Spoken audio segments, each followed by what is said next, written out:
слепой. Костер, светильник раскачался.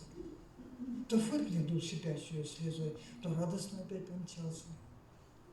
Трещат дрова в огне язычном, со мной будто бы хотят поговорить о чем-то личном, лесную тайну рассказать. Хозяйка ночь, слуга природы, вдохнула запах благих трав, и мне теплы ее заботы пахнуло хладом, дивно так. То ли во сне, то ли в бреду, лесным дыханием наслаждаясь, меня на ветрах, как в плену, вдруг унесло, с костром прощаясь.